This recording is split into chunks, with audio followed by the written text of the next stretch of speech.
There we go. Okay, welcome to our team call. I'm super pumped you guys hopped on. I have a book full of notes post NLC. It was the most incredible event I've ever been to. I've been to three summits and a ton of super weekends. Like bar none. NLC was bar none because I feel like I didn't even believe that I was a leader. And then I went there and saw so many people that I looked up to, and I was like, holy shit, like I'm here with them. Like this is a big deal. And Beachbody, none of you guys have ever experienced Beachbody like spoiling you. And man, oh man, strive for it because like on the Success Club trip, and at NOC, like they just go all out, just making you feel so loved, like you're doing a good job. Like it is a bar none feeling. And I hope that I like shared some of my energy with you guys this weekend because it was insane. And so I want to talk about how you can get to NLC next year.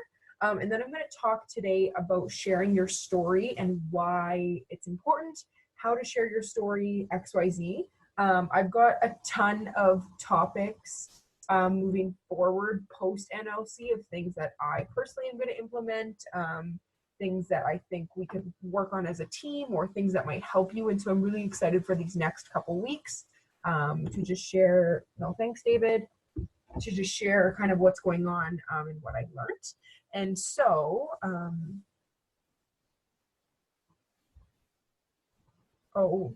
Amy, Robin just missed our call. That's what it was. Do you want to send her the link?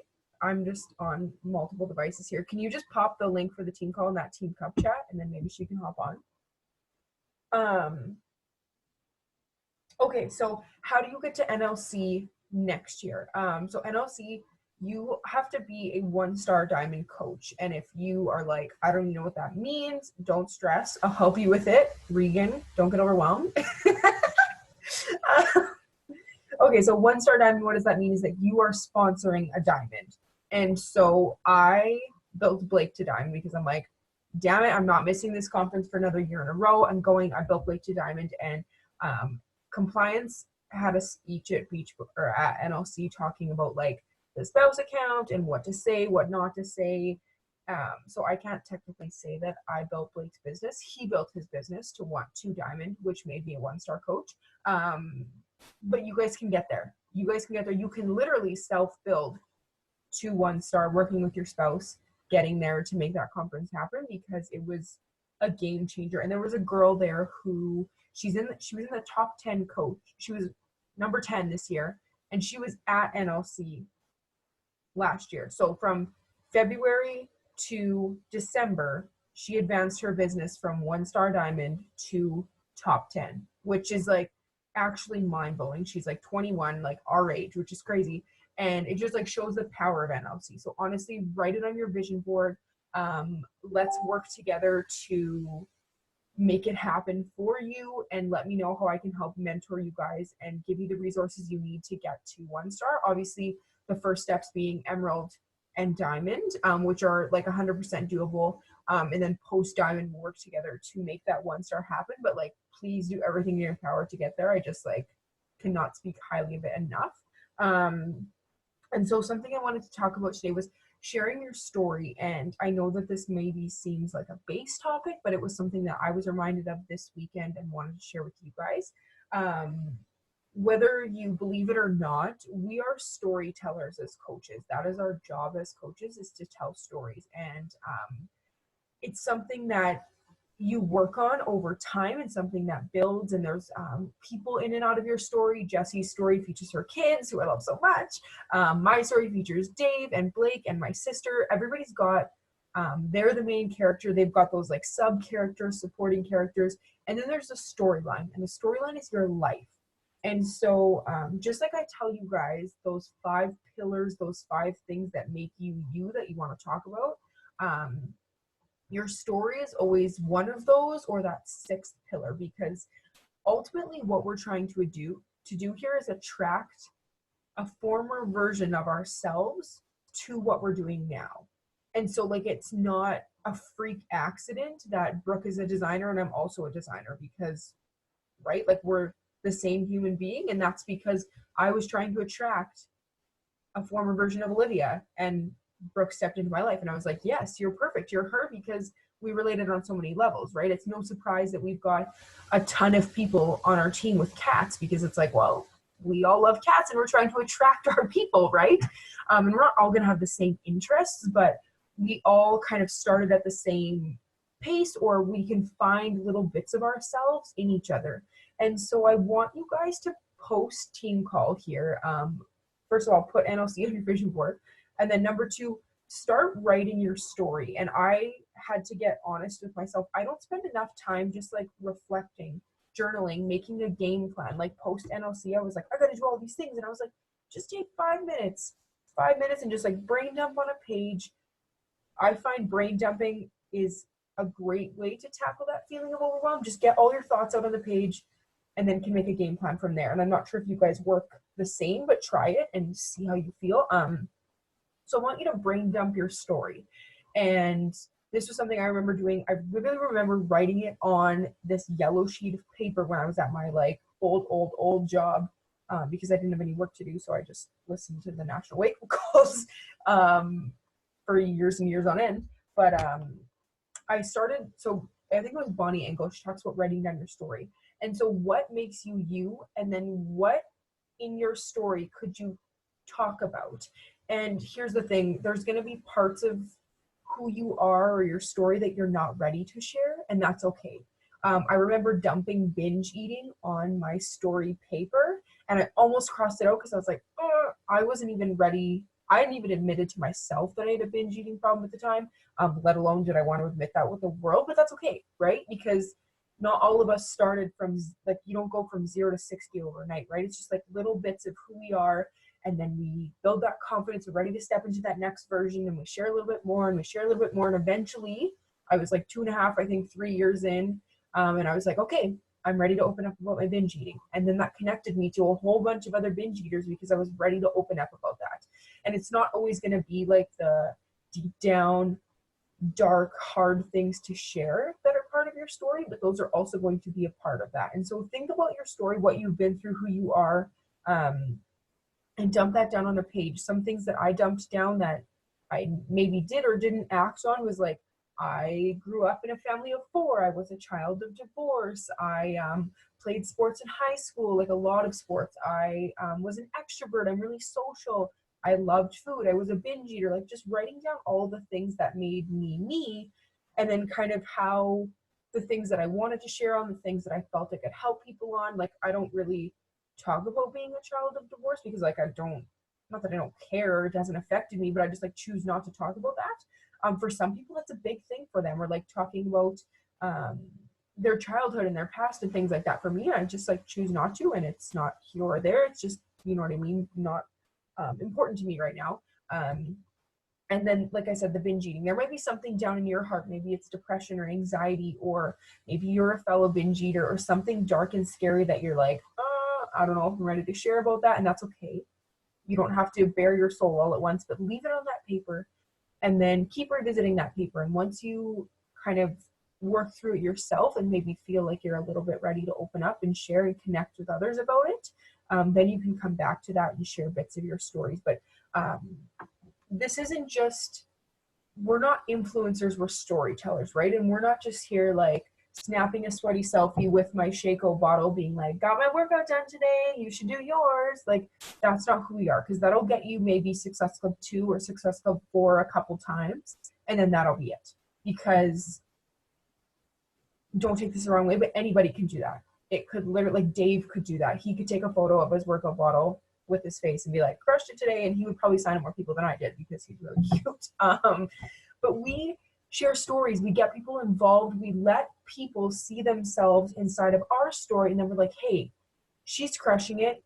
Jessie, for example, oh my gosh, she's a new mom and she's got 2 kids and she's a shift worker and like she's still making this business work, and like I'm really overwhelmed. I'm in the same situation. Like if she can do it, maybe I can too. It's that glimmer of hope, right? Letting them see when your story is like, hey, I'm over here and I know what it's like to be like over here, and it sucks and it's hard and it's going to take a lot of work, but I'm over here and I'm going to try and lead the way even through all the mess and the heartache and the, I don't know what I'm doing some days, but but I'm going to try my best and I'm going to try and lead from the front. So like, if you want to join me, I'm over here and I've been through some of what you've been through, right? We're not claiming to be perfect or experts or like perfectionists. We're just kind of guiding and paving that trail, guiding that path for people who connect with us. And so thinking of ways that you can share your story, and I noticed this recently, is like, I have talked a lot on my stories recently about, and like my posts about being the girl who longed to travel. And then I was like, I've been sharing about that a lot, but I'm like, but it takes people 7 times of hearing something for it to resonate with them. And not one post isn't going to resonate with everybody who could see themselves in my stories. Like, one week I shared it this way, the next week I shared it another way. It was the same like core concept, but just kind of working it in different ways and branding it in different ways, and then pumping it out there again and again and again and again and again. So people are like, oh yeah, I know that feeling of really wanting to travel and not being able to, and having to say no to trips. And again, 7 times later, maybe they're like, hey, I should reach out to that girl.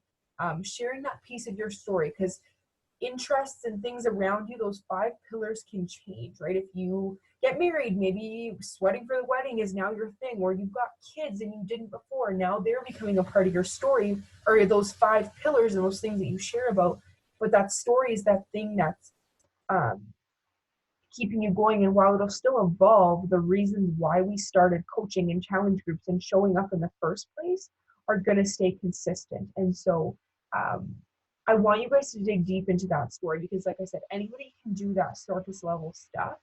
And it takes some inner work, and it's going to take you getting out of your comfort zone and doing the personal development and digging deep to find those things that talk about you and your story. But that's when that true connection comes in. That's when people reach out and are like, thank you for being so vulnerable. I see myself in you. Can I join you? And it's not going to be a smooth conversation that most times, but you know what I mean, right? That's when we always see people open up on Instagram and we're like, oh man, that was so brave. And like, we'll comment on that. But then as soon as we go to post something courageous, we're like, oh, I don't know if I should share it. Share it. I encourage you to share it. I know it's going to be scary. I know it's going to feel like you're sweating and you've got a lump in your stomach and your heart's up here. But that's, as soon as we can break down those walls for ourselves and work through what we're going through, that's when we can get that connection piece. And like I said, people will connect with your surface level stuff of like, maybe they need fitness motivation, and you posting a sweaty selfies exactly what will guide them through this journey. But what's going to find you those lifers and those people that you can really connect with and help is sharing that story. Because like, I love inspiring people, but I really love helping people. Again, I'm not a binge eating specialist, but I know what their feelings are and I know what their pain points are. And it's really easy for me to help them, because I'm like, well, what did I need 4 years ago? I needed a nutrition plan. Sweet. To be mindset. I needed a really good food resource. Awesome. The Goddess Revolution helped me like crazy with my binge eating. So I know what those tools are. I know what those pain points are. And then as you're talking about your story, you can address that. And if you've ever watched a call probably on like your ideal avatar and who you're trying to talk to, she is you or a past version of you or a future version of you. My ideal avatar and who I talk to in my story, she loves plants, she loves cats, like she's literally me, because I'm trying to help myself. And so then knowing who your avatar is and what you're feeling like, or maybe who I was 4 years ago is who I'm trying to talk to. I know what she's beating herself up about. I know what makes her emotional. I know what she's scared of. I know how she's feeling. And then I can kind of address those pain points in what I'm talking about. And this sounds like all sciencey and mysterious maybe, but it's like, it's not hard. Just like, okay, 4 years ago, I really, really longed to travel. And like, I actually cried when I had to say no to a trip with my friends because I couldn't afford it. Now I'm going to talk about that because my ideal client really wants to travel. Or 4 years ago, I remember literally trying to cram myself into my jeans from high school, and also crying while I was doing that because none of my clothes fit. So I'm going to try and talk about that and talk about how now I've learned how to dress myself for how I feel comfortable, and I've learned how to eat properly, and I've gained the confidence to wear whatever I want, and like I can talk about those pain points to try to connect with my ideal person. Regan, I have to commend you. You got super vulnerable last week. I think it was last week. time is like, I have no concept of time right now. I think it was last week, you got super, super vulnerable on your stories and talked about like how coaching saved you, how this whole thing saved you, and like that you were in a really dark place. And I know that was really, really hard for you. And when you tagged me in that, like I had tears in my eyes. I was so happy and so proud of you, because as hard as that is to share, I know that maybe it's not now and maybe it's not tomorrow, but the more that you keep sharing that, people are going to come out of the woodworks and be like, man, Regan, thank you so much for being that light. Thank you so much for sharing the hard topics and the vulnerability and getting open and honest with stuff about the kind of the messy stuff that nobody wants to admit or we all want to hide behind. That was super powerful. So thank you for sharing that. I was so proud of you. Um, and like I said, it's not always going to be 0 to 60, right? There's going to be things that you're not willing to share yet, and that's okay. But keep revisiting that story and keep finding unique ways to tell your social media about it. Because if you're adding new people to your network all the time, if new people are coming in, people don't always see your stuff all the time too. Keep sharing your story. And if people get annoyed from it, sweet. They're not your people. They'll remove themselves from your page. One less person you have to keep following up with. But there's going to be people that love your story and keep seeing themselves in your story. And then from there are like, okay, she keeps sharing about how she used to be a binge eater. I'm a binge eater. I'm going to reach out to her because she conquered what she's going through, or is open about trying to conquer what she's going through. There's a book, and the lady who wrote the book is actually coming to Summit. Her name is Kendra Hall. I think it's Kindra Hall. The title of her book is escaping me right now. It says something about stories in it. I ordered it from Amazon. I can't believe I can't remember it. But anyways, Kendra Hall, if you type her in, her book will come up. And she talks about becoming a storyteller and how to create your story and just like crafting yourself and your brand, because that's what builds that trust with people. And that's what we were talking at NLC about, like how trust is everything, right? People need to trust you. This isn't just like selling them makeup and it's a one-off, or selling them Tupperware and it's a one-off. Like this is a big deal. Oh yeah, Stories That Stick. There we go. Thank you, Jesse. Stories That Stick by Kendra Hall. I haven't read the book obviously yet, but I'm excited to read it and excited to dive into it. And yeah, we were talking at NLC about trust, and trust is that huge thing. And lots of other, I find it's easy to get discouraged sometimes by people who are selling things and are like making so much money. And I'm like, oh my gosh, why isn't it that easy to help some people with the challenge pack? But then I remember, this isn't just a transaction. This isn't just you buy my stuff and now I'm going to go on to the next person. This is, you're investing money into something that's changed my life. And it's going to take a lot of inner self work and hard work and change and showing up to make it happen. But I'm going to be here with you every step of the way. And whether you're ready now or in 4 years, that's okay. I'm still going to be here. And I'm going to support you and I'm going to help you. And we're going to do this together. That's the difference between Beachbody and so many other garbage MLMs, is that this isn't just a transaction. This is like people changing their life and investing in you as a person. They are to some extent investing in the quality of the programs and the products that we offer, but they're investing in you as a coach, as a leader, as a human being. And so build that trust with them, right? Regan built so much trust with her audience because she got vulnerable and shared the hard stuff inside. And they're like, wow, she's a real person. She's opening up about her struggles. I trust her. And every time you can kind of breadcrumb that information in, you start to build that trust, and that trust is unshakable, right? We all joined our coaches because we trust them, and they kept showing up consistently, day after day. We saw ourselves in their stories. We trusted them, and then that's what allowed us to join them and keep with it, right? Building that trust is huge. So I hope that wasn't too much of a whirlwind, but find your story. Like I said, brain dump out what makes you you, what you've gone through in your life, who the characters of your story are, who you are, and then kind of think about ways you can talk about that with your audience, parts that you want to share, parts that you're not ready to share, but you're going to work on yourself. And then, like I said, just trying to craft that story in different ways using those base core values of that story. in different ways to speak to their pain points and just really help connect with people. So, yeah, anybody got any questions? You can unmute yourself and just chit chat about anything. I'm going to stop the recording.